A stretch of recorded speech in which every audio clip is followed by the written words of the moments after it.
Hello everyone, स्वागत है आप सभी का मेरे YouTube channel the world of education शिक्षा के संसार में। बेटा हम स्टडी कर रहे हैं 11th क्लास की बायोलॉजी की बुक से चैप्टर नंबर 5 जिसका नाम है डाइजेशन एंड अब्जॉर्प्शन।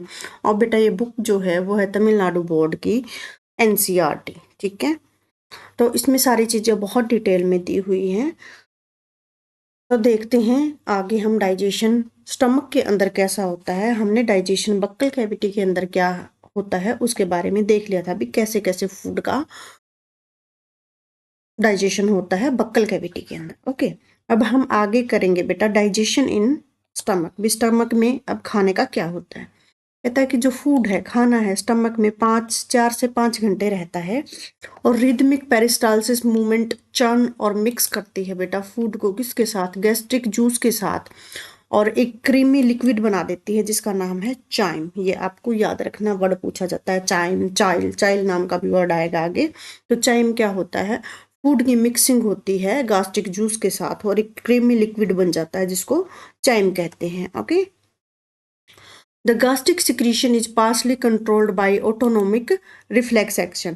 भी ये आधा किससे कंट्रोल होता है, ऑटोनोमिक रिफ्लेक्स एक्शन से कंट्रोल होता है। Secretion of the gastric juice begin when the food is in the mouth. और सिक्रीशन कब शुरू हो जाता है गास्ट्रिक जूस का, जब फूड हमारे माउथ के अंदर होता है तब से गास्ट्रिक जूस का बनना शुरू हो जाता है। गास्ट्रिक जूस के अंदर बेटा क्या होता है, हाइड्रोक्लोरिक एसिड होता है जिसको हम HCl के नाम से जानते हैं, और प्रो एंजाइम्स होते हैं। प्रो एंजाइम्स क्या होते हैं, एंजाइम्स को एक्टिवेट करने के लिए फैक्टर होते हैं। ठीक है, द प्रो एंजाइम पेप्सिनोजन, कहता है कि एक एंजाइम है प्रो एंजाइम जिसका नाम है पेप्सिनोजन। जब ये HCl के संपर्क में आता है ना बेटा, तो ये एक्टिव एंजाइम में कन्वर्ट हो जाता है जिसका नाम है पेप्सिन। मतलब पेप्सिनोजन एक प्रो एंजाइम है।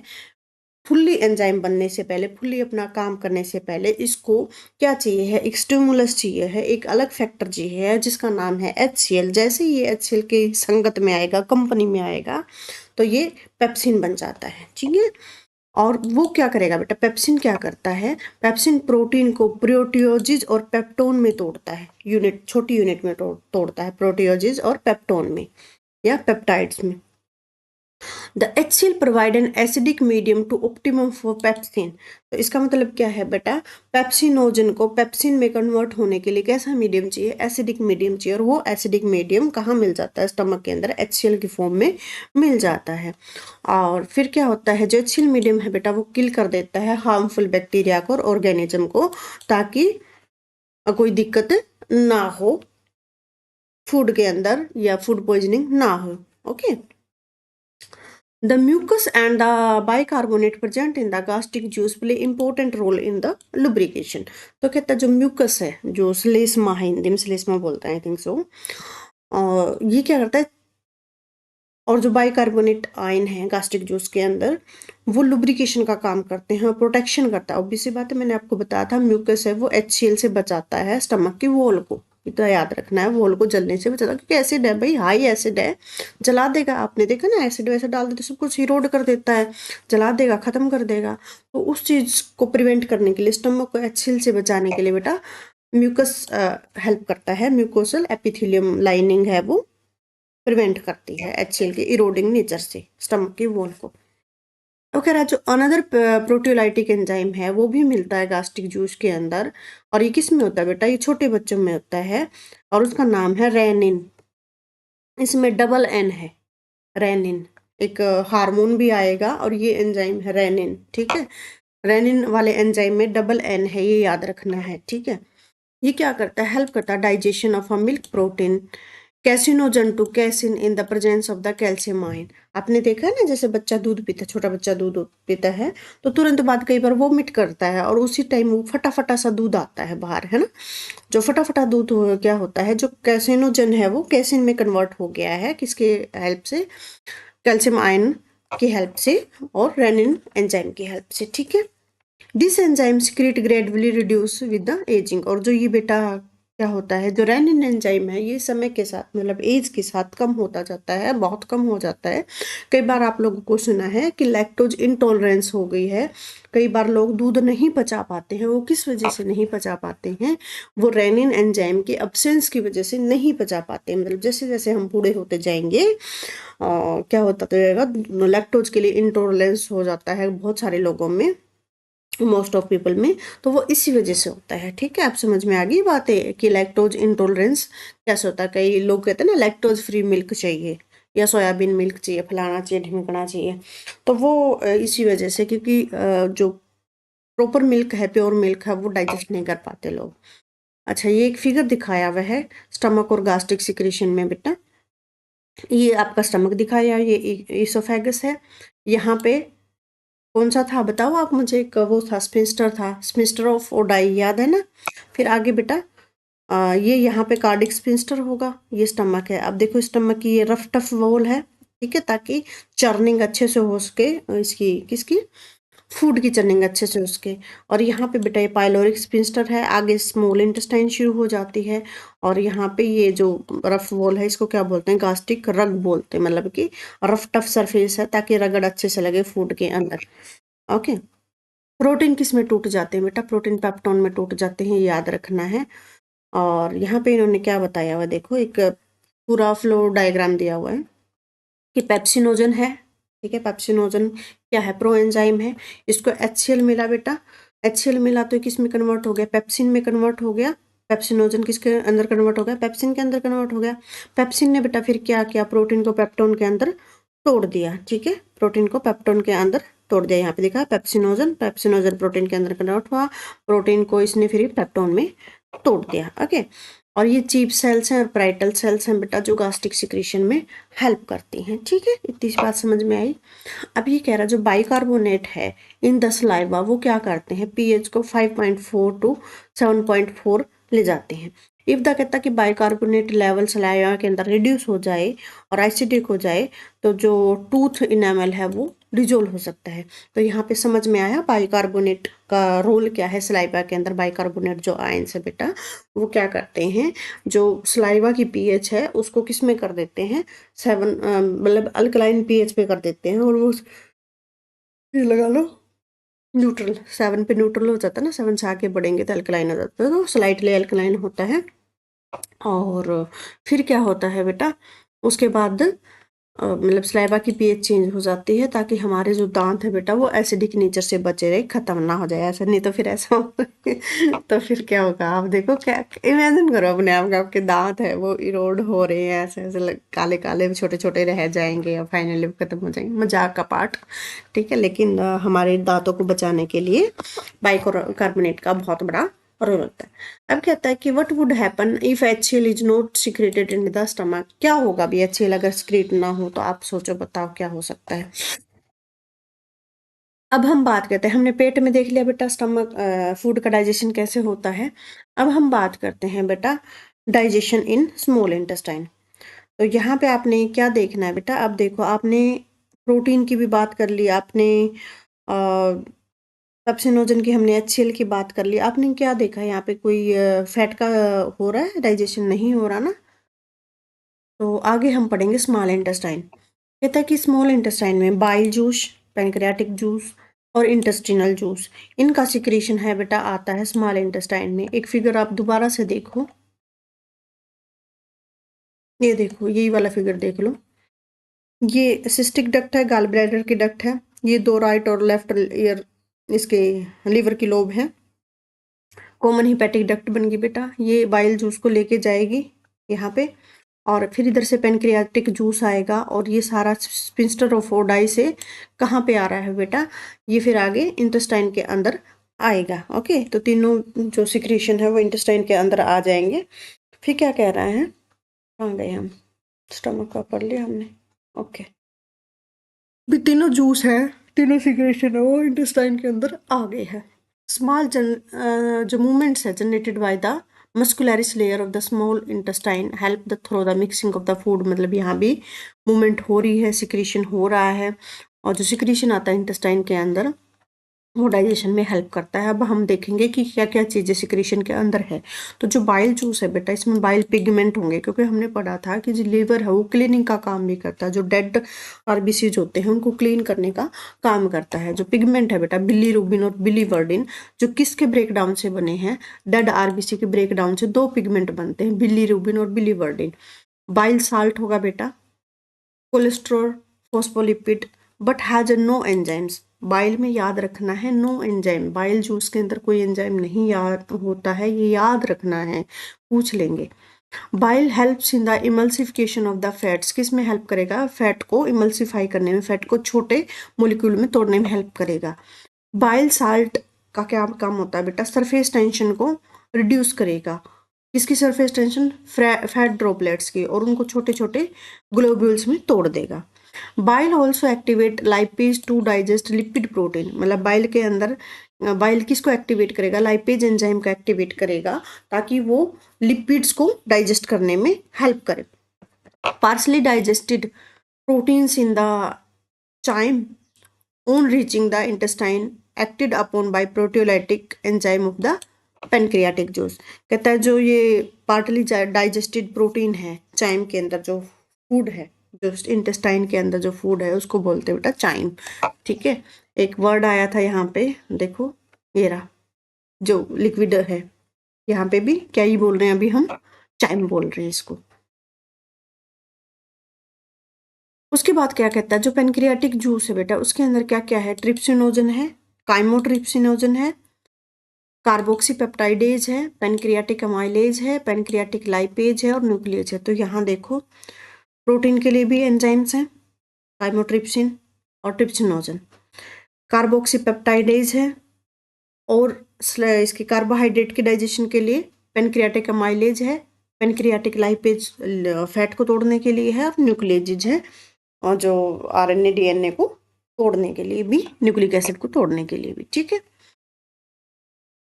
Trypsinogen is activated by the enzyme. Trypsinogen है वो किसके हेल्प से होगा? एक दूसरे एंजाइम की हेल्प से एक्टिवेट होगा, जिसका नाम है enterokinase.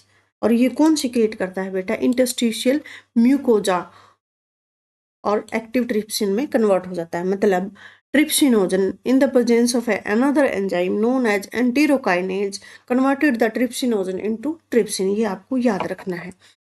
In turn, activate the enzyme chymotrypsinogen in the pancreatic juice। तो chymotrypsinogen से हमारा क्या बन जाता है बेटा? ट्रिप्सिन बन जाता है, और इससे क्या होगा फिर? प्रोटीन का डाइजेशन है वो सिंप्लीफाई हो जाएगा।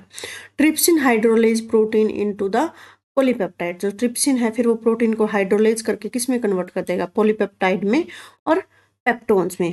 वाहिल जो काइमोट्रिप्सिन है बेटा, ये पेप्टाइड बॉन्ड को क्या करेगा? Associate with the specific amino acid, और उसको स्पेसिफिक अमीनो एसिड के अंदर वो कन्वर्ट कर देगा। Pancreatic amylase convert the glycogen into the starch into maltose. तो जो पेनक्रियाटिक अमाइलेज है वो ग्लाइकोजन को कन्वर्ट कर देगा स्टार्च में और माल्टोज के अंदर। लाइपेज है बेटा, वो इमल्सिफाइड फैट के ऊपर क्या करेगा? एक्ट करेगा, मतलब उसको तोड़ेगा। जो इमल्सिफाइड फैट मतलब ट्राइग्लिसराइड, फैट क्या होते हैं बेटा? ट्राइग्लिसराइड होते हैं। और हाइड्रोलाइज करेगा इनको फ्री एसिड्स के अंदर और मोनोग्लिसराइड के अंदर। मोनोग्लिसराइड क्या है बेटा? फैट के बेसिक यूनिट्स हैं। Monoglycerides are further hydrolyzed to fatty acid and the glycerols। Nucleic acid in the pancreatic juice break the nucleic acid into nucleotide और nucleosides। इतनी सी बात चले, सीधी सी बात है बेटा। कार्बोहाइड्रेट को डाइजेस्ट करने के लिए माइलेज चाहिए, लिपिड को डाइजेस्ट करने के लिए आपको लाइपेज एंजाइम चाहिए, और जो प्रोटीन है उसके लिए ट्रिप्सिन या प्रोटीनेज एंजाइम आपको चाहिए। और वो कॉम्प्लेक्स एसिड से, जो कॉम्प्लेक्स एसिड कह रही हूँ सॉरी, जो कॉम्प्लेक्स मॉलिक्यूल है बेटा, उनको स्मॉलर यूनिट में तोड़ देते हैं। मतलब जो पोली मॉलिक्यूल्स होते हैं जिनमें बहुत सारी यूनिट अटैच होती है, उनको सिंपल यूनिट के अंदर कन्वर्ट कर देते हैं। ओके, उसके बाद कहते हैं the secretion of the burner gland along with the secretion of the intestinal gland constitute the intestinal juice, जिसको सक्कस एंटेरिकस बोलते हैं। ये वर्ड आपको याद रखना है। अब आप मुझे बताओ कि बर्नर ग्लैंड आपने कहाँ पढ़ी थी? देखो, बर्नर ग्लैंड हमने कहाँ पढ़ी थी, ये याद आपको होना चाहिए। मैं नहीं चाहती कि आप भूलो। आप मुझे बताओ कि हमने बर्नर ग्लैंड का कहाँ पे ज़िक्र किया था, कहाँ पे पढ़ा था? आप देखो भाई कहाँ हमने बर्नर ग्लैंड के बारे में पढ़ा था। वो आप मुझे कमेंट सेक्शन के अंदर बताओगे कि बर्नर ग्लैंड कहाँ पे होती है। तो ये क्या कह रहा है, जो सिक्रीशन है बर्नर ग्लैंड का along with the intestinal gland, वो क्या मिलके बनाते हैं बेटा, इंटेस्टिनल जूस बनाते हैं, जिसको सक्कस एंटेरिकस हमने बोला है। ठीक है, the enzyme in the intestinal juice, जो इंटेस्टाइन के जूस के अंदर जो एंजाइम होते हैं बेटा, कौन कौन से मिलेंगे? क्योंकि माल्टोज तक तो हमारा डाइजेशन हो चुका है, माल्टोज से आगे हमने तोड़ना है। Maltase, lactase, sucrase, peptidase, lipase, मतलब कि माल्टोज को अब हमने सिंपल शुगर के अंदर कन्वर्ट करना है, और जो सिंपल अब्जॉर्बेबल फॉर्म है शुगर की बेटा, वो है लैक्टोज, सॉरी ग्लूकोज। ठीक है, ये आपको याद रखना है। ग्लूकोज, ग्लूकोज से हमें इंस्टेंट एनर्जी मिलती है। कई बार कहते हैं ना ग्लूकोज पी लो, तो क्या है, ग्लूकोज है वो सिंपल शुगर है। पेप्टाइडेज है बेटा, फिर वो किस में कन्वर्ट हो जाएंगे, पेप्टाइडेज, डाइपेप्टाइडेज, मोनोपेप्टाइडेज, जो सिंपल पेप्टाइड में कन्वर्ट हो जाएंगे। और जो लाइपेज है बेटा, वो फिर फैट मॉलिक्यूल्स को किसमें तोड़ देगा, फैटी एसिड और ग्लिसरॉल में। ये दिखा हुआ है कि माल्टोज, माल्टोज की जगह बेटा मतलब जैसे वैसे लिख दें कि जो कार्बोहाइड्रेट है, कार्बोहाइड्रेट माइलेज की हेल्प से, माइलेज एक कॉमन वर्ड हो गया, ठीक है, कार्बोहाइड्रेट के डाइजेशन के लिए। स्पेसिफिक है माल्टेज एंजाइम। जो माल्टेज की दो बेसिक यूनिट बेटा क्या है, ग्लूकोज, ग्लूकोज, ग्लूकोज, ग्लूकोज से मिलके क्या बनता है, माल्टोज बनता है। फिर सुक्रोज के लिए कौन सा एंजाइम चाहिए हमें, सुक्रेज। ये सुक्रोज को ग्लूकोज और ग्लैक्टोज में कन्वर्ट करेगा। अच्छा, पूछ लेते हैं बेटा, ये क्वेश्चन आता है कि माल्टोज की दोनों बेसिक यूनिट क्या है, लैक्टोज की क्या है और सुक्रोज की क्या है। तो माल्टोज की तो बेटा माल है तो जी जी करना आपने एक तरीका है बेटा याद करने का, माल माल है तो जी जी करना, ये माल हमें मिल जाए, ये चीज़ हमें मिल जाए, है ना। तो जी जी करके वो चीज़ हमें मिल जाएगी। तो जी जी मतलब कि ग्लूकोज, ग्लूकोज, माल्टेज की दो यूनिट है, ग्लूकोज, ग्लूकोज। सुक्रोज की भी बेटा क्या है, दो यूनिट है, ग्लूकोज और फ्रक्टोज। ठीक है, और लैक्टोज की बेटा क्या है, ग्लूकोज और गैलेक्टोज। ये आपको याद करनी है। ओके, उसके बाद जो डाइपेप्टाइड या ट्राइपेप्टाइड होते हैं बेटा, तो पेप्टाइडेज एंजाइम है, इनको अमीनो एसिड के अंदर कन्वर्ट कर देगा। न्यूक्लियोटाइड्स को कौन करेगा कन्वर्ट, न्यूक्लियोटाइडेज किसके अंदर कन्वर्ट करेगा बेटा, न्यूक्लियोसाइड, फॉस्फोरिक एसिड और, ठीक है।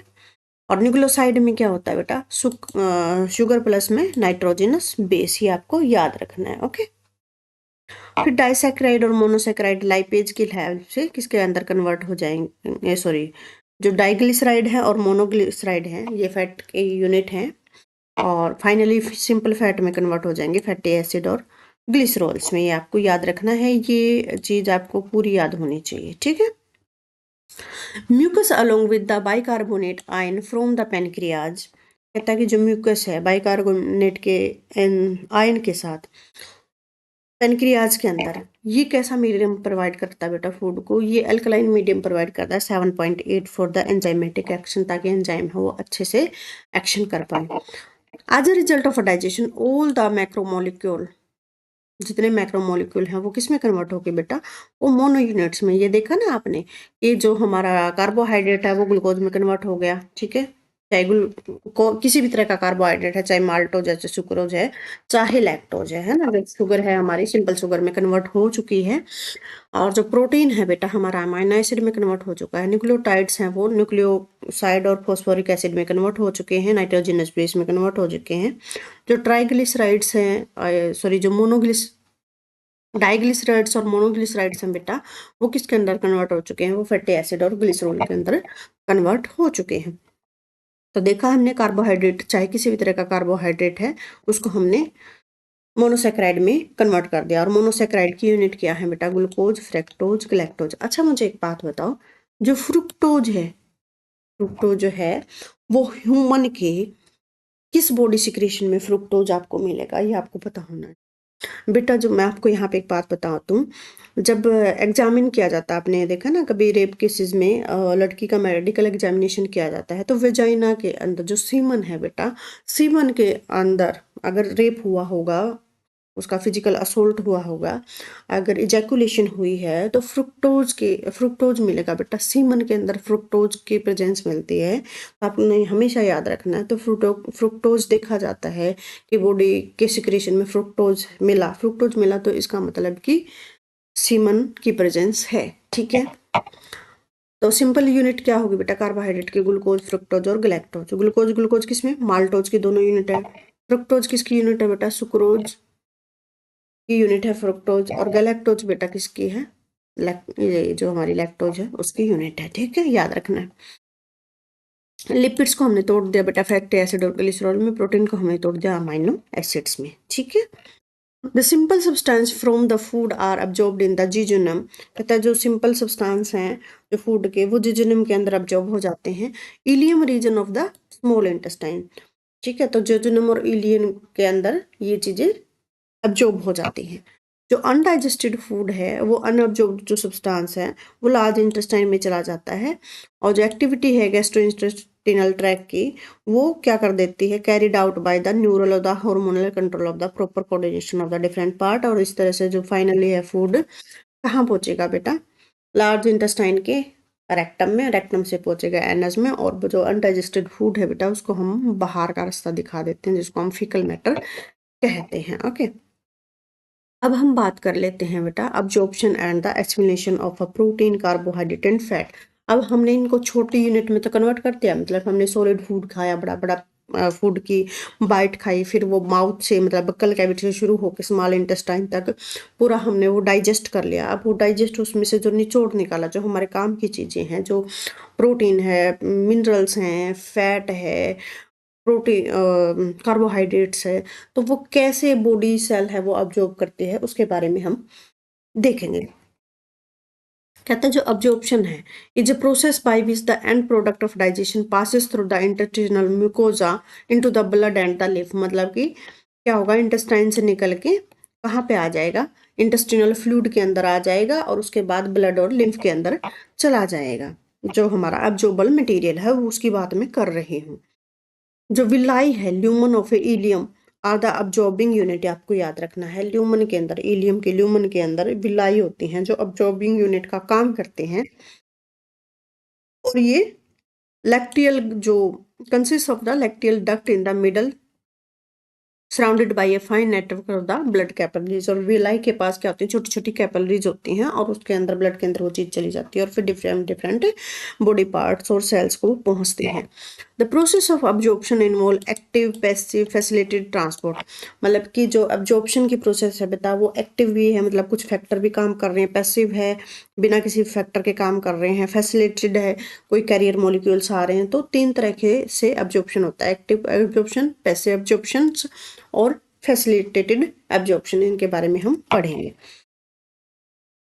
Small amount of the glucose, amino acid, electrolyte like chloride ions are the generally absorbed by the simple diffusion। मतलब simple diffusion की प्रोसेस से जो इलेक्ट्रोलाइट्स हैं, क्लोराइड आयन वगैरह हैं, वो एब्जॉर्ब कर लिए जाते हैं।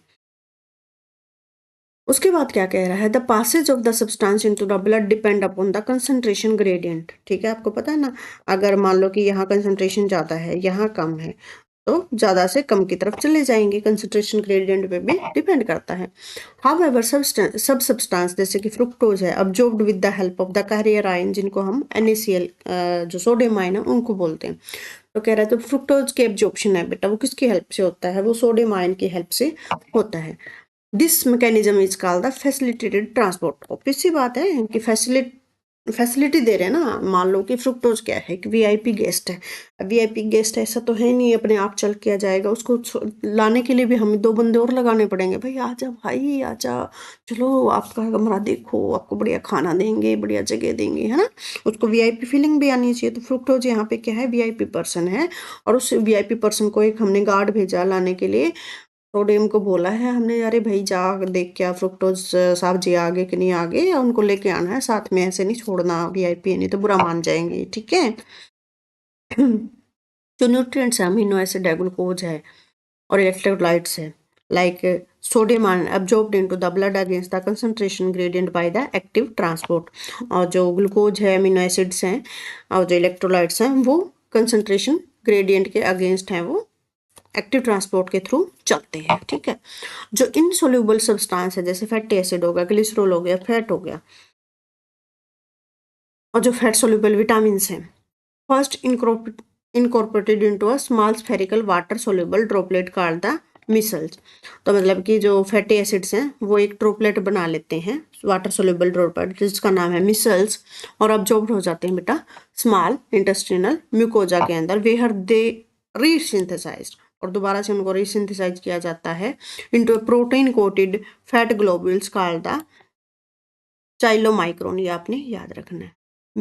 मिसल्स में सिंपली क्या होगा, ये स्फेरिकल वाटर सोल्यूबल ड्रॉपलेट होगी, जिसके अंदर ये आपके fat soluble fatty acid glycerol सब वो अंदर चलेगी। मतलब कि ये एक वाटर सोल्यूबल गोला है, इसके अंदर हमारे क्या है, जैसे यार बताऊं कैसे, आपने देखा है ना कैप्सूल देखे हैं, कैप्सूल का कवर होता है, उस कवर के अंदर कैप्सूल के अंदर क्या होता है, एपीआई होता है, एक्टिव इंग्रेडिएंट मोलिक्यूल होता है। मतलब जो भी ड्रग्स आप लेते हो, मतलब वो ड्रग्स नहीं कह रही मैं, जो भी दवाई आप लेते हो कैप्सूल के अंदर होता है, अपने पता है ना, इस तरह से कैप्सूल होता है, आपने देखा होगा, दो पार्ट होते हैं कैप्सूल के।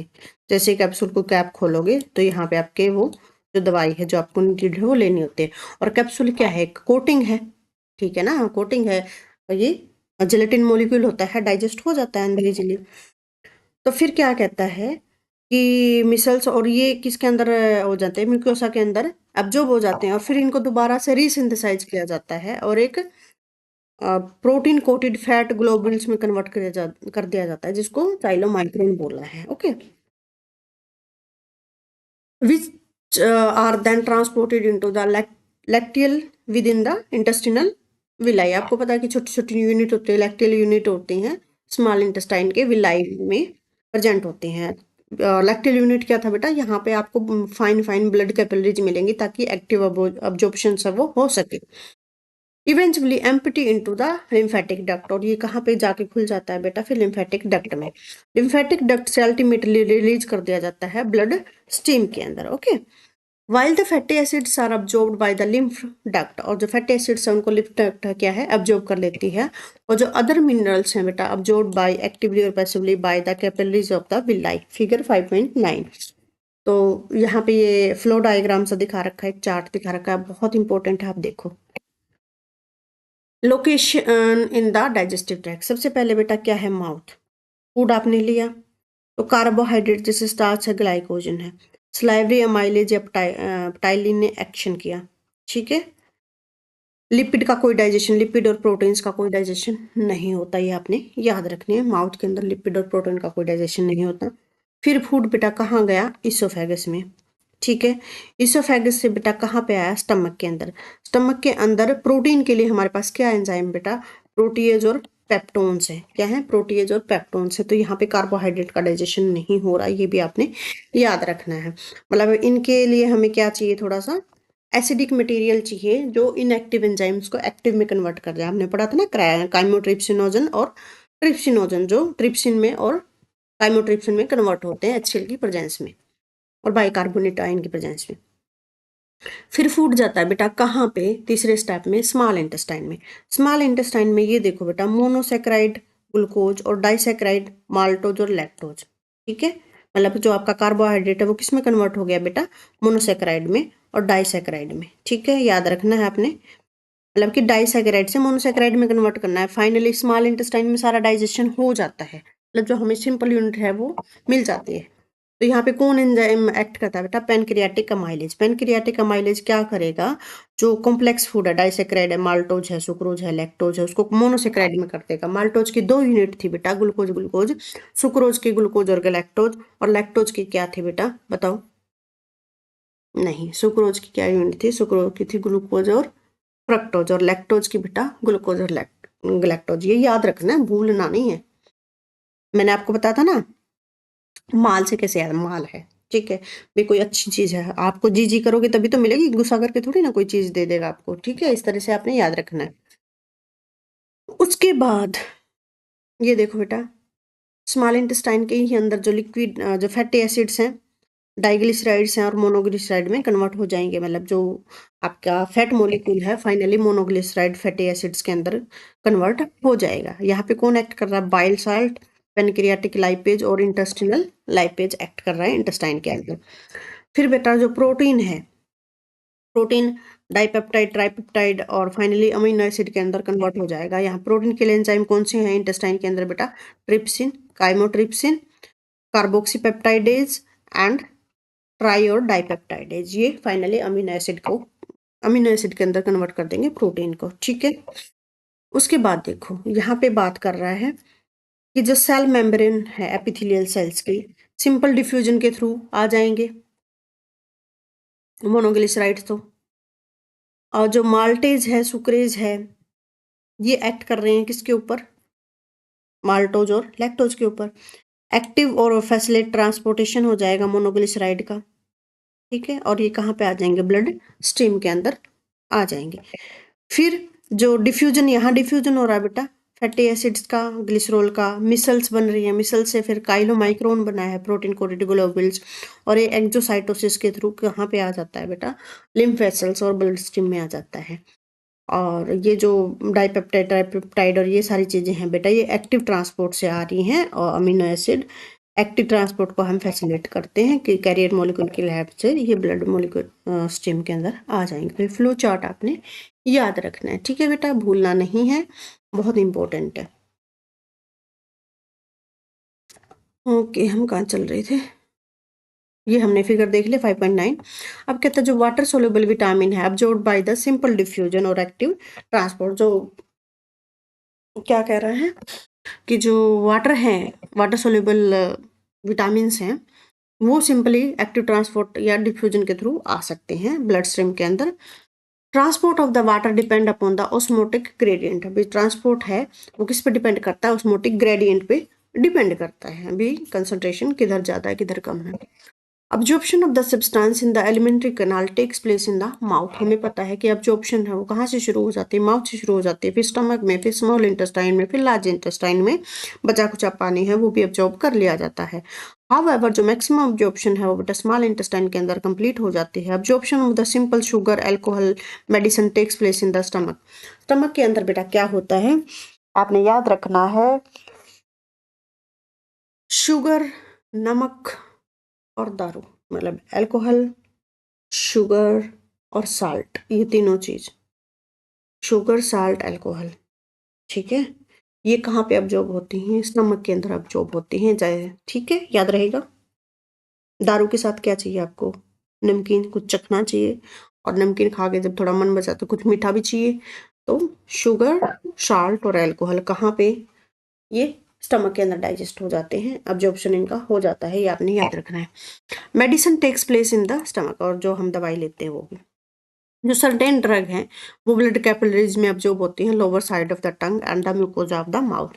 Large intestine is also involve in the absorption of the more amount of water. मैंने कहा था ना बचा कुचा पानी है वो लार्ज इंटेस्टाइन है, मिनरल सब मतलब बचा कुछ चीजें हैं वो और अब्जॉर्ब कर लेती है, तभी लास्ट में हमारा सॉलिड फिकल मैटर रिलीज होता है, ठीक है, सेमी सॉलिड।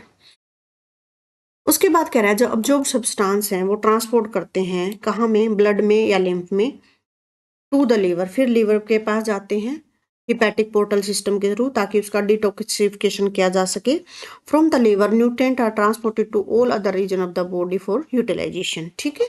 तो फिर कहाँ पे जाते हैं? सारी यूटिलाइजेशन के थ्रू, मतलब बॉडी के अंदर ब्लड स्ट्रीम के अंदर हम भेजते हैं। मतलब फाइनली क्या हुआ बेटा? फूड लिया, फूड माउथ के अंदर, स्टमक के अंदर, इंटेस्टाइन के अंदर क्या हुआ? डाइजेस्ट हुआ, फिर फाइनली अब्जॉर्प्शन हुआ फूड का, कि भी जो मटेरियल है हमने, जो हमारे यूजफुल मटेरियल है वो अब्जॉर्ब करना है। अब्जॉर्ब करने के बाद उसका फिर हम हिपैटिक पोर्टल सिस्टम के थ्रू लीवर के अंदर वो जाती हैं सारी चीज़ें, ताकि उसको डिटॉक्सिफाई किया जाए। उसके बाद है सारी चीज़ें बॉडी को मिलती हैं, ठीक है। All the body tissue utilize the absorbed substance for their activities. उसके बाद उनको वो ले लो, ये आपका सामान आ गया, बिल्कुल प्यूरिफाई है, हमने कंपनी से बिल्कुल अच्छे से क्वालिटी कंट्रोल पास करके दिया है, और आप ये अब आप सामान अपना यूज कर सकते हो, ठीक है। ऐसा बोला जाता है टिश्यू और सेल को। और इसमें फिर के उसके बाद क्या आता है? And incorporate into their protoplasm and process is called the assimilation. और इस प्रोसेस को फाइनली हम क्या कहते हैं? अब्जॉर्ब मटेरियल को यूज करने की प्रोसेस को एसिमिलेशन कहते हैं। ठीक है, इतनी सी बात याद आई। फिर बेटा करते हैं इजेशन। ठीक है, इजेशन में हमने क्या करना है, डाइजेस्टिव वेस्ट है और जो अनअब्जॉर्ब्ड मटेरियल है वो सब हमने एलिमिनेट कर देना है। ठीक है, मोस्टली इसके अंदर जो फाइबर्स रह गए हैं लार्जेस्ट इंटेस्टाइन में, जिसको रफेज बोलते हैं, roughage is the utilized by the symbiotic bacteria in the large intestine. और फिर ये इससे क्या बनाते हैं, विटामिन के बनाते हैं, अदर मेटाबोलाइट बनाते हैं, और जो अनडाइजेस्टेड मटेरियल है उसको हम एक ओपनिंग के थ्रू, जिसको हम एनस कहते हैं, और बाहर कर देते हैं। इसको बोलते हैं डीफिकेशन। ठीक है, डीफिकेशन, हमने फिकल मैटर को बाहर निकाल दिया। It is a voluntary process, it is carried out by the peristaltic movement. भी वॉलेंटरी, ऐसा तो है नहीं भाई ऐसे कहीं पे भी हम हग देंगे। अगर अपने को आई है पोटी तो कंट्रोल कर सकते हैं। ठीक है ना, मतलब वॉलेंटरी है। ओके, उसके बाद हमारे आता है कि वैल्यू क्या है, किस किस फूड से हमें कितनी एनर्जी मिलती है, उसके बारे में हम देखेंगे। एक बार मैं देख लूँ कितना रहता है ये चैप्टर, आज हम निपटा सकेंगे। हाँ, निपटा ही लेते हैं, चलो, छोटा सा ही रह गया। क्लोरीफिक वैल्यू कहता है कि जो हम एनर्जी 50% एनर्जी बेटा हमें कहाँ से मिलती है, कार्बोहाइड्रेट से, और 35 एनर्जी हमें फैट से मिलती है। और जो रिमेनिंग 15% एनर्जी है बेटा वो हमें कहाँ से मिलती है, वो प्रोटीन से मिलती है। ये बात आपने याद रखनी है। और हमें क्या चाहिए बेटा, हमें 400 से 500 ग्राम कार्बोहाइड्रेट चाहिए, क्योंकि बॉडी को इंस्टेंट एनर्जी चाहिए होती है कुछ काम करने के लिए। और 60 से 70 ग्राम हमें फैट चाहिए, और 60 से 75 ग्राम बेटा प्रोटीन चाहिए पर डे की। ये डाइट है, याद रखना है। कहते हैं कि जितना आपका बॉडी वेट है उतना आपको प्रोटीन पर डे लेना चाहिए। बैलेंस डाइट में हमारे पास तीनों चीजें होनी चाहिए बेटा, कार्बोहाइड्रेट, फैट और प्रोटीन। और ये मतलब according to age, gender, level, physical activity पे भी डिपेंड करते हैं। कोई प्रेग्नेंट वुमन हो तो उसको ज़्यादा चीज़ें चाहिए हैं, ज़्यादा मतलब प्रोटीन भी चाहिएगा, फैट भी चाहिएगा, कार्बोहाइड्रेट भी चाहिएगा। कोई फिजिकल एक्टिविटी करने वाला है बेटा, उसको क्या चाहिए, उसको ज़्यादा कार्बोहाइड्रेट भी चाहिए, और फिर दोबारा से मसल बनाने के लिए प्रोटीन भी चाहिए। डिपेंड करता है कि आपकी लाइफ स्टाइल कैसी है, आप कैसे वर्क करते हैं, उसके अकॉर्डिंग आपने अपनी डाइट बनानी है। कार्बोहाइड्रेट आपको पता है शुगर और स्टार्च है। मेजर सोर्स है सेलुलर फ्यूल का, मतलब कि इंस्टेंट एनर्जी आपको चाहिए। इनकी जो कार्बोहाइड्रेट की कैलोरीफिक वैल्यू है बेटा पूछी जाती है, 4.1 के किलो कैलोरी पर ग्राम आपको मिलता है, मतलब पर ग्राम से इतनी एनर्जी आपको मिलती है। और जो फिजियोलॉजिकल फ्यूल वैल्यू है वो 4 किलो कैलोरी पर ग्राम है, मतलब कि जो फ्यूल आपको मिलता है 1 ग्राम हाइड्रोजन कार्बोहाइड्रेट से, वो 4 किलो कैलोरी मिलती है। Lipid and fats, lipid and fats क्या है, डेरिवेटिव ऑफ फैट्स हैं। ठीक है, और बेस्ट मतलब जब हमारा पास फूड नहीं होता और जब हम फास्टिंग की कंडीशन में होती है तो हमें फूड यहाँ से मिलता है, जो स्टोर्ड फॉर्म में होता है, फैट के स्टोर फॉर्म में होता है। ओके, आपको ये याद रखना है। इसकी क्लोरीफिक वैल्यू बेटा 9.45 है, और physiological fuel value 9 kilo calorie है। ओके, प्रोटीन की अगर बात करें तो सोर्स अमीनो एसिड का, जो ग्रोथ के रिपेयर के लिए हमें चाहिए। The store in the body only to a certain extent, भी थोड़े टाइम के लिए रहता है। Large quantities are excreted by the nitrogen waste, मतलब कि फिर बाद में हम इसको फ्लश आउट कर देते हैं, मतलब बहुत ज़्यादा लंबे समय तक प्रोटीन स्टोर नहीं होता बॉडी के अंदर। क्लोरीफिक वैल्यू बेटा क्या है, 5.65, ये आपने याद करना है। तो सबसे ज़्यादा एनर्जी हमें बेटा किससे मिल रही है, सबसे ज़्यादा एनर्जी यहाँ देखो आप, किससे मिली, हमें फैट से मिली। और कार्बोहाइड्रेट की 4.1 है, और प्रोटीन की 5.65 है, ये आपको याद रखनी है। According to ICMR, Indian council of the medical research, and the WHO, world health organization, daily requirement है प्रोटीन के, एन एवरेज इंडियन 1 ग्राम पर केजी वेट आपको चाहिए, मतलब कि 1 केजी वेट के हिसाब से आपको 1 ग्राम चाहिए। तो इसका मतलब अगर मान लो किसी का वेट 25 किलो है तो उसको 25 ग्राम चाहिए, किसी का 50 है तो 50 ग्राम चाहिए, 70 है तो 70 ग्राम प्रोटीन उसको पर डे चाहिए, वेट के हिसाब से प्रोटीन चाहिए। उसके बाद क्या कह रहा है कि जो मैनी रिसर्च फाइंडिंग्स हैं उन्होंने ये प्रूव किया है कि usages of the chemical preservative और आर्टिफिशियल एनहांसर, उससे हार्मफुल इफेक्ट पड़ते हैं। कई बार जो आर्टिफिशियल प्रोटीन्स या दवाइयाँ या कुछ ऐसे लेते हैं, इसमें भी हाइपरटेंशन हो सकती है, इनफर्टिलिटी हो सकती है, गैस्ट्रोइंटेस्टिनल डिसऑर्डर हो सकते हैं, बहुत बहुत सारी चीज़ें हैं वो हो जाती हैं। तो इसलिए कहा जाता है कि ईस्ट हो चाहे वेस्ट हो, home preparation is the best, मतलब कि घर का बना खाना चाहिए, बाहर की चीजें या फिर किसी आर्टिफिशियल सिंथेसाइज चीजें ज्यादा हमें नहीं लेनी चाहिए, ठीक है। फिर न्यूट्रिशनल डिसऑर्डर के बारे में बात कर लेते हैं बेटा, कि भी खाने की वजह से या खाना ढंग से ना पच पाने की वजह से क्या क्या दिक्कतें होती हैं। कहते हैं जो इंटेस्टिनल ट्रैक है वो मोर प्रोन है बेटा वायरल के और पेरिस्टेटिक वोम जो होते हैं, पैरासिटिक जो वोम होते हैं, पता नहीं टंग को कभी कभी क्या होता है। जो हमारा इंटेस्टाइन है बेटा वो उसमें ज़्यादा दिक्कत होती है बैक्टीरियल इन्फेक्शन की और पैरासिटिक इन्फेक्शन की, और इन्फ्लेमेशन की वजह से होती है। इन जो लाइनिंग है कोलोन की, colitis, this inflammation is cause by inflammation of the inner lining, जो हमारी इनर लाइनिंग है कोलोन की, इंटेस्टाइन की, जिसको इन्फ्लेमेशन अगर हो जाए तो उसको बोलते हैं कोलिटिस, क्या बोलते हैं, कोलिटिस बोलते हैं। मोस्ट कॉमन सिम्टम बेटा क्या है, रेक्टल ब्लीडिंग, खून आना, एब्डोनल पेट दुखना बार बार, डायरिया, दस्त वगैरह लगने। एक कुछ डिसऑर्डर बेटा क्या है, ओके यहाँ पे खत्म हो गया। एक है आपका प्रोटीन एनर्जी मेल न्यूट्रिशन, जिसको पैम बोलते हैं, बहुत इंपॉर्टेंट है। ये ग्रोइंग चिल्ड्रंस, आपको पता है कि उनको ज़्यादा अमाउंट चाहिए किसका, प्रोटीन का, अपनी ग्रोथ के लिए, डेवलपमेंट के लिए, मतलब बच्चों को प्रोटीन की ज़्यादा जरूरत होती है। जैसे जो ग्रोइंग फेज के बच्चे हैं, 10 साल के, 11 साल के, 5 है ना, इनको फिर प्रोटीन ज़्यादा चाहिए ताकि इनकी प्रॉपर ग्रोथ हो सके, इनके मसल्स बन सकें। और अगर प्रोटीन की कमी हो जाए तो बेटा डिसऑर्डर हो जाता है मैरास्मस एंड क्वास्के, और ये दो डिसऑर्डर हैं जो प्रोटीन की मेल न्यूट्रिशन, मैन मतलब कमी। और इनके सिम्टम क्या हैं बेटा, ड्राई स्किन, पोर्ट वैली, मतलब ऐसे हांडा सा पेट हो जाएगा, बाहर निकल आएगा पेट, oedema in the legs, leg ऐसे हो जाएंगे स्वेलिंग टाइप के, फेस स्टंटेड ग्रोथ, भी बोना रह जाएगा बच्चा, हेयर कलर चेंज हो जाता है, वीकनेस आ जाती है और बच्चा इरिटेट रहता है। और मरासमस में क्या होता है, acute form of the protein mail nutrition, मतलब यहाँ तो जमा ही कमी हो गई है प्रोटीन की।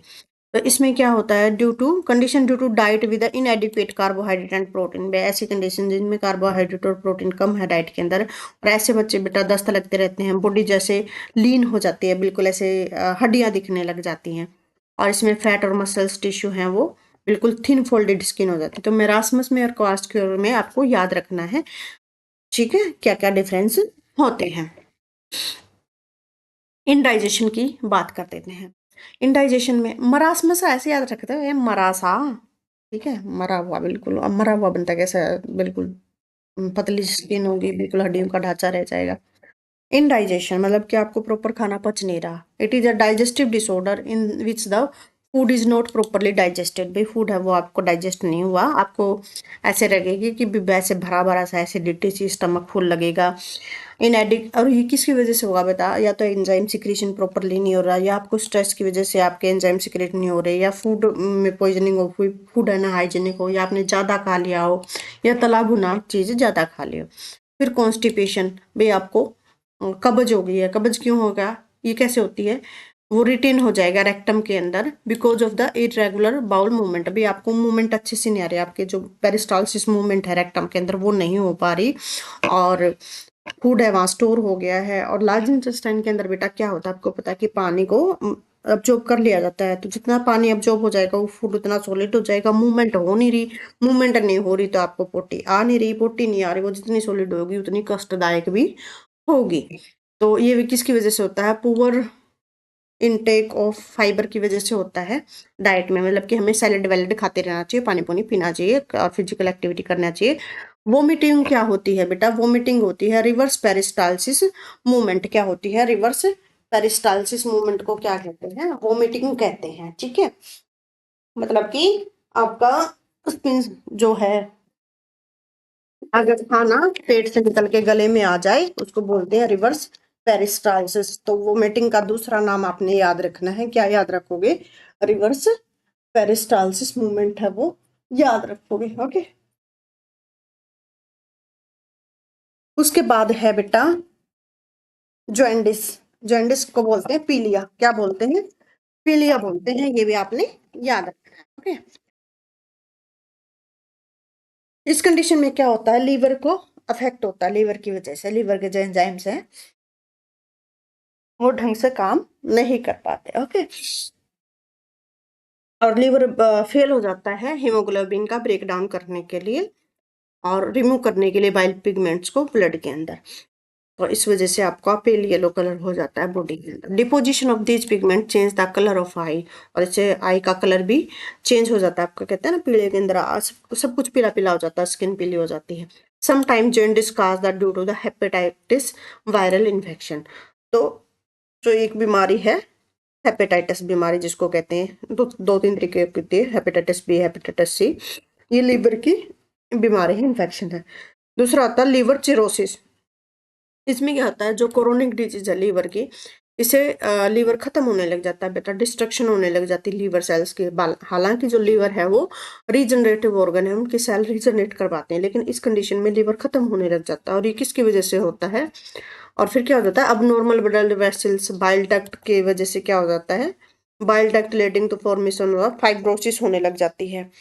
और इसकी वजह से सेल्स हैं कार द डिजर्टेड लिवर और द सैक्रेड लिवर, भी लिवर अब खत्म हो चुका है। और इसकी वजह क्या है, इन्फेक्शन, अल्कोहल कंजप्शन वगैरह ज़्यादा करना, पॉइजन ले लेना, या फिर खाने की कमी हो जाना, मेल न्यूट्रिशन हो जाना। फिर बेटा आपने पढ़ा है गाल स्टोन, मतलब कि पित्त की थैली में क्या बन जाता है, हमारे पथरी बन जाती है ना, स्टोन, पत्थर।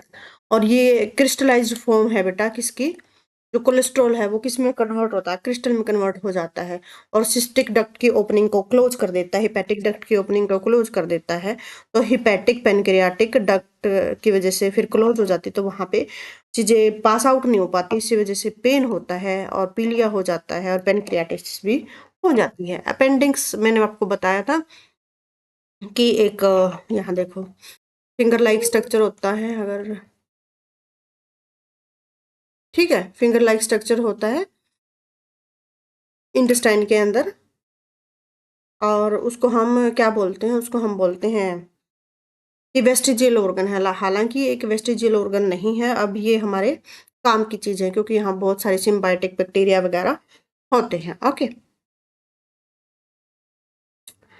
तो इन्फ्लेमेशन हो जाती है वर्मी फॉर्म अपेंडिक्स की, और इसकी वजह से पेन होता है, कई बार सर्जरी वगैरह करवानी पड़ जाती है, और वो रप्चर हो जाती है, तो एब्डोमेन के अंदर इन्फेक्शन भी होता है। इसको पेरिटोनाइटिस भी कहते हैं, आपको ये याद रखना है। हियाटस हर्निया, हर्निया छोटी छोटी गांठें हो जाती हैं, ठीक है, उनको भी क्या सर्जरी के द्वारा रिमूव किया जाता है। स्ट्रक्चरल एब्डोमिनल कैविटी के अंदर क्या, सॉरी क्या करें, कि जो एबनॉर्मेलिटी होती है superior part of the stomach के अंदर, जो ऊपर वाला सुपीरियर जो पार्ट है, और उसकी वजह से क्या होता है, स्लाइटली अबो द, मतलब कि ये हिस्सा कहाँ पे है अपना, slightly above the diaphragm. Exact cause क्या है वो अभी तक पता नहीं लगा है इनका। कुछ पीपल कहते हैं इंजरी की वजह से और मसल्स वीकनेस की वजह से या टू मच प्रेशर की वजह से कहीं एक जगह बैठे रहते हैं, और इस वजह से भी ये चीजें हो जाती हैं, ठीक है, सिटिंग लाइफ स्टाइल से भी हो जाती हैं। Coughing, vomiting, staining during the bowel movement, और हैवी बॉडी वगैरह ऑब्जेक्ट वगैरह उठाने से भी दिक्कतें हो सकती हैं। हार्ट बर्न की प्रॉब्लम है, कॉमन रहती है स्टमक हर्निया के अंदर। और इसमें क्या होता है, इन दिस कंडीशन स्टमक का content travel back to the oesophagus, मतलब कि रिवर्स पेरिस्टालसिस की मूवमेंट ज़्यादा होती है, और उसमें बहुत सारा पेन होता है। आपको कहते हैं ना, ओबी सी बात है कि वोमिट हमें आती है तो हमें पेन भी होता है। और क्यों पेन होगा, क्योंकि एसिड मिला हुआ होता है खाने में, एसिड तो आपके इसोफेगस को जलाएगा, ठीक है। ये हर्निया की कंडीशन दिखा रखी है, इसोफेगस आपकी स्वेल हो चुकी है या खाना आपका रिवर्स मूवमेंट कर रहा है। डायरिया हो जाता है बेटा, उल्टी दस्त वगैरह हो जाती हैं। इसमें ओरल हाइड्रेशन थेरेपी की जाती है, पानी का घोल, राइस का, शुगर का, चीनी का घोल पिलाया जाता है। पेप्टिक अल्सर है बेटा, अल्सर है मतलब जी, पेप्टिक है मतलब कि या हो जाता है, क्या कहते हैं, इंटेस्टाइन के अंदर छाले वगैरह हो जाते हैं, ठीक है, मतलब ब्लीडिंग करने लग जाते हैं वोल स्टमक की या इंटेस्टाइन की, जहाँ पे भी अल्सर होता है, मतलब कि जो म्यूकस है वो प्रॉपर काम नहीं कर पाता, और वो जो वाल में छेद हो जाता है, और ये किसकी वजह से होता है, मोस्टली बेटा एक बैक्टीरिया है जिसको हेलिकोबैक्टर पाइलोरी कहते हैं। तो अल्सर क्या है, refer to an eroded area of the tissue lining, mucosa मैंने आपको बताया ना, या डोडोनम, ये एरिया पोरस हो जाता है, छेद हो जाते हैं, जलना शुरू हो जाता है। Duodenal can ulcer occur in the people in the age भी, डोडोनम में हो जाता है 25 और 45 की साल में, गास्ट्रिक अल्सर हो जाता है जो बहुत कॉमन है 50 की साल में। और अल्सर क्या किसकी वजह से होता है, मैंने आपको बताया बैक्टीरिया का नाम है हेलिकोबैक्टर पाइलोरी, ठीक है, हेलिकोबैक्टर पाइलोरी।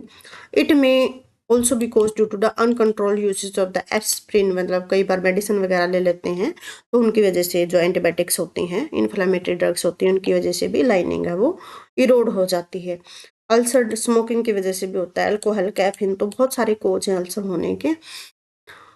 नोबेल प्राइज मिला था ईयर 2005 में रोबिन वार्नक और बैरी मार्शल को, discovery of the helicobacter pylori which cause peptic ulcer, इनको भी ये नोबेल प्राइज मिला था जिन्होंने इस बैक्टीरिया की खोज करी थी और ये बताया था कि इनकी वजह से पेप्टिक अल्सर होता है। मोटापा वन ऑफ द मेन दोस्त हो गया इंडिया के अंदर, हर कोई मोटा हो रहा है, मैं भी मोटी हो गई हूँ और मैं बाहर का खाना भी नहीं खाती हूँ पर फिर भी मैं मोटी हो गई हूँ, मैं क्या करूँ, कुछ नहीं कर सकते। मतलब मैं बहुत अच्छा खाना खाती हूँ, हेल्दी खाना खाती हूँ। लेकिन मेरी जॉब थोड़ी सिटिंग है बेटा, एक कहानी ये भी मान सकते हैं, अपने आप को दिलासा दे रही हूँ मैं, खैर बट क्या कर सकती हूँ, अब मेरे पास कुछ ऑप्शन नहीं रहा है। मैंने वेट लूज भी करके देखा लेकिन फिर मेरा बढ़ गया है फिर से। बहुत बुरा फील होता है। Obesity, it is caused due to the storage of the excess of the body fat in the adipose tissue. It में एडिपोज टिश्यू में मतलब एक्सेस फैट है वो स्टोर, मतलब कि जो एडिपोसाइट्स है उनका साइज बड़ा हो जाता है, हाइपरटेंशन हो जाती है। हालांकि मुझे हाइपरटेंशन नहीं है और अभी मुझे हार्ट की भी कोई बीमारी नहीं, डायबिटीज भी नहीं, मैं टाइम टू टाइम अपनी रिपोर्टें कराती हूँ। अभी रिपोर्टें ओके। आप भी आपने अपनी हेल्थ का ध्यान रखा करिए। ओबेसिटी में भी जेनेटिक भी हो सकती है, एक्सेस इनटेक ऑफ फूड की वजह से हो सकती है, मेटाबॉलिक डिसऑर्डर हो सकते हैं। डिग्री ऑफ ओबेसिटी किससे मेजर करते हैं बेटा, बेसिक मेटाबॉलिक रेट है, बीएमआई इंडेक्स है, वो हम कैलकुलेट करते हैं। और ये अडल्ट में बेटा कितना होना चाहिए, 9 से 25 के बीच में होना चाहिए। 25 अगर होगा अडल्ट में तो उसको ओबीज माना जाएगा। और 30 से मतलब जो मोटा हो, इसमें 30 को भी यहाँ पे कर सकते हैं, मतलब 30 तक ठीक माना जाता है, ऐसी बात नहीं है अगर लाइफस्टाइल ठीक है तो। कैलकुलेट कैसे करते हैं, मतलब बॉडी वेट को लेते हैं केजी में और जो हाइट है उसको स्क्वायर में नापते हैं, मतलब जैसे आपका वेट है, फॉर एग्जाम्पल वेट आपका 50 केजी है और हाइट आपकी 160 सेंटीमीटर है तो बीएमआई आपका कैसा होगा बेटा, 19.5। तो आप ठीक हो, ठीक है, मोटे नहीं हो, ओके। उसके बाद फूड में अडल्ट्रेंट वगैरह होते हैं, मिलावट वगैरह होती है, उसकी वजह से भी हो जाता है। अब समरी क्या है बेटा, समरी फटाफट देख लेते हैं फिर इस चैप्टर को आप खत्म करते हैं, काफी टाइम हो गया मेरे को ये बताते हुए। डाइजेस्टिव सिस्टम की बात कर रहे हैं बेटा, कहाँ से शुरू होता है, माउथ से। माउथ को क्या बोलते हैं, ओरल कैविटी बोलते हैं। इसमें फेरिंग्स होता है, oesophagus, stomach, intestine, large intestine, rectum और एनस, यहाँ मतलब मुंह से शुरू होकर एनस पे खत्म होता है हमारा digestive system. Accessory digestive gland होती है बेटा, जैसे सलाइवरी ग्लैंड होते हैं, लिवर ग्लैंड होते हैं, जो गाल ब्लैडर होता है इनके पास, पेनक्रियाटिक ग्लैंड होती है बेटा। Process of digestion involve the intake of a food, मतलब कि इनटेक फूड करते हैं, फूड का इनटेक करते हैं, इंजेशन इसको कहते हैं। फिर फूड का ब्रेक डाउन होता है, जिसको ब्रेक डाउन में क्या होता है, मैक्रोमोलिकल माइक्रोमोलिकल में कन्वर्ट हो जाते हैं। अब्जॉर्प्शन फूड को हम फिर अब्जॉर्ब मतलब ब्लड स्ट्रीम के अंदर जाता है, अब्जॉर्ब करते हैं। अब्जॉर्ब सब्सटेंस को सेल्स के कंपोनेंट यूज करते हैं, कंपोनेंट बन जाते हैं, किस हिसाब से सेल्स का, उसको एसिमिलेशन कहते हैं। फिर फाइनली हम फूड को एलिमिनेट करते हैं, इसको इजेशन करते हैं। तो फूड का मैक्रोमोलिकुल से माइक्रो में टूटना डाइजेशन होगा बेटा, ठीक है। फिर इन मोलिकुल्स को अब्जॉर्ब करना, ब्लड ब्लड के अंदर डालना, इसको अब्जॉर्प्शन कहेंगे बेटा। और इस ब्लड के अंदर से जो मटेरियल है फिर सेल अपने यूटिलिटी में यूज करते हैं, उसको एसिमिलेशन कहते हैं। फिर फाइनली जो अनडाइजेस्टेड फूड उसको बाहर निकालते हैं, जिसको हमें इजेशन बोला या एलिमिनेशन बोला। फूड में माइक्रोन्यूट्रेंट्स होते हैं, लार्ज क्वांटिटी में जो होंगे उनको माइक्रो बोलेंगे, कम में जो छोटे में होंगे उनको माइक्रो बोलेंगे। Essential nutrients can not be synthesised by body, उनको बाहर से हमें डाइट में लेना पड़ता है। माइक्रो न्यूट्रिएंट्स में लिपिड, कार्बोहाइड्रेट, प्रोटीन, और माइक्रो में बेटा विटामिन्स और मिनरल्स आते हैं, ये आपको याद रखना है। वाटर का बहुत इंपॉर्टेंट रोल है मेटाबॉलिक प्रोसेस में और prevent the dehydration of the body. Intestine track के अंदर अगर बैक्टीरिया घुस जाए, हेलिकोबैक्टर पाइलोरी, तो उससे क्या होगा बेटा, अल्सर वगैरह हो जाएगा और कोलाइटिस वगैरह, कोलाइटिस भी हो जाती है, इन्फेक्शन होता है, वोम का पैरासिटिक इन्फेक्शन हो जाता है इंटेस्टाइन के अंदर। और उसके बाद चिल्ड्रंस को ज़्यादा प्रोटीन चाहिए क्योंकि वो ग्रोइंग फेज में होते हैं, उनको मसल्स बनानी हैं। अगर प्रोटीन ना मिले तो बेटा मेरास्मस और क्वाश क्योर नाम के दो डिसऑर्डर हो जाते हैं वो आपको याद रखने हैं, ठीक है। Alimentary canal faces a conflict between the need of the nutrient absorption and keep our intestinal track free from the pathogenic bacteria. भी हम 24 घंटे खाना पीना खाते रहते हैं, कहीं से इन्फेक्शन के चांस जरूर होते हैं, तो एलिमेंट्री कैनाल को क्लीन करना है तो आपने कम से कम भी 7 लीटर पानी, कहते हैं ना 7-8 लीटर पानी दिन में ज़रूर पीना चाहिए। और test of starch, test of protein आप कर सकते हो, टेस्ट ऑफ ग्लूकोज आप कर सकते हो। इसमें इन्होंने दिया कि फ्यू ड्रॉप ऑफ आयोडीन अगर डालोगे वार्म फूड के अंदर, तो स्टार्च अगर होगा प्रेजेंस फूड के अंदर, स्टार्च अगर होगा तो आयोडीन है वो ब्लू ब्लैक कलर में कन्वर्ट हो जाएगा, ब्राउन से ब्लू ब्लैक में कन्वर्ट हो जाएगा। टेस्ट फॉर प्रोटीन की अगर बात करें तो 3 ml वाटर लो टेस्ट ट्यूब के अंदर उसको मिक्स करो, फिर उसमें few drop of the burette solution डालो। अगर प्रोटीन प्रेजेंट होगा सॉल्यूशन पर्पल कलर में चेंज हो जाएगा, याद रखना है। टेस्ट फॉर ग्लूकोज की अगर बात करें, कहता है कि 3 ml फूड सैंपल लो, टेस्ट ट्यूब के अंदर पानी डालो, फिर चेक करो, इसमें few drop of the Benedict solution डालो, और उससे क्या होगा, फिर इसको हीट करना है हमने। ग्लूकोज अगर प्रेजेंट होगा तो जो सॉल्यूशन का कलर है बेटा वो किस में कन्वर्ट हो जाएगा, ब्लू से ग्रीन के अंदर कन्वर्ट हो जाएगा। और ये एक फ्लो चार्ट दिया हुआ, डाइजेशन है हमारा मुंह से शुरू हो जाता है, इसोफेगस में जाता है। डू यू नो, क्या जानते हैं कि oesophagus takes your chewed food and squeeze it to downward using peristalsis, मतलब जो इसोफेगस है हमारे स्टमक के अंदर जो फूड जाता है वो पेरिस्टाल्टिक मूवमेंट से जाता है, ओके, ये याद रखना है। माउथ में आपको बेटा पता है कि 3 pair of the salivary gland होते हैं जो सलाइवा को सिक्रेट करते हैं, और एंजाइम मिक्स हो जाते हैं सलाइवा के साथ, और यहाँ से फिर हमारा फूड है वो स्टमक के अंदर चला जाता है। 3 नंबर में कार्डिक स्पिंस्टर होता है बेटा, ये इसोफेगस और स्टमक के बीच में होता है ताकि रिवर्स पेरिस्टालसिस मूवमेंट को रोका जा सके, ठीक है। एसिडिक जो नेचर है स्टमक का वो जूस हमारा ना आए इसोफेगस के अंदर। फिर चौथा पॉइंट क्या कहता है कि स्टमक के अंदर गास्ट्रिक जूस होते हैं जिसमें HCl और गास्ट्रिक एंजाइम होते हैं। हाइड्रोक्लोरिक एसिड बेटा क्या करता है, हेल्प करता है प्रोटीन की डाइजेशन में, और जो अदर फूड पेप्सिन एंजाइम है उनको एक्टिव फॉर्म में कन्वर्ट करने का काम करता है, और जो हार्मफुल बैक्टीरिया है उनको मिनिमाइज करने का काम करता है। लीवर के अंदर बेटा बाइल सिक्रेट होता है, बाइल हेल्प करता है स्मॉल इंटेस्टाइन को फैट के ब्रेक डाउन के लिए और उनको इजी टू एब्जॉर्ब करने के लिए। गाल ब्लैडर में क्या होता है बेटा, बाइल जूस है वो सिक्रेट होता है। फिर कहता है जो लीवर है वो इंपॉर्टेंट डिटॉक्सिफिकेशन का काम भी करता है, फिल्टर और हार्मफुल जो टॉक्सिन्स है उनको रिलीज आउट करने का काम करता है। फिर बेटा पेनक्रियाज में आपको पता है प्रोटीज, लाइपेज और माइलेज एंजाइम होते हैं। तो पेनक्रियाज में 3 तरह के एंजाइम होते हैं, प्रोटीन के डाइजेशन के लिए, फैट के डाइजेशन के लिए, कार्बोहाइड्रेट के डाइजेशन के लिए। फन फैक्ट क्या कह रहा है कि दो 2 kind of fibre both support the healthy colon, जैसे कि soluble fibre soak up toxins and waste in the digestive system. Insoluble fibre roughage वगैरह जो होते हैं बेटा ये बल्क में होते हैं और इंटेस्टाइन को हेल्प करते हैं ताकि रेगुलर बाउल मूवमेंट होती रहे। तो आपको सलाद वगैरह जरूर खाना चाहिए। स्मॉल इंटेस्टाइन के लिए बेटा क्या करें, यहाँ पे एब्जॉर्प्शन होता है और म्यूकोजा से लाइन होती है इंटेस्टाइन की वॉल, ऑब्वियस सी बात है। डाइजेस्टिव एंजाइम प्रोड्यूस होते हैं और म्यूकस को प्रोटेक्ट करते हैं, और डेलिकेट है जो वॉल है ताकि अल्सर वगैरह से बचाया जा सके।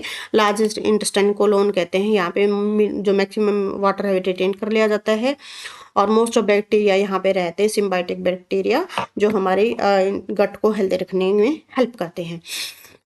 कहते हैं कि there are more than 100 trillion bacterial cells मिलते हैं आपकी बॉडी के अंदर, और 70% of the natural immune system support in the digestive track. तो आपकी gut health very very very very important, अपनी गट हेल्थ को अच्छा रखिए, खूब सारा सैलेड खाइए, अच्छा खाना खाइए, नेचुरल होममेड खाना खाइए और स्वस्थ रहिए। आने वाला साल आपके लिए बहुत अच्छा रहे। आपको 2026 के नए साल की बहुत बहुत शुभकामनाएं बेटा। मैं उम्मीद करती हूँ कि आप बहुत अच्छे से अपने साल को लेके चलेंगे, स्टडी करेंगे, अपने करियर पे अच्छा ध्यान देंगे, इधर उधर की बातों में नहीं पड़ेंगे, अपने पे फोकस करेंगे। ओके, काल करे सो क्या कहते हैं, आज करे, अभी कर लो, जो हमने कल करना है वो अभी कर लो।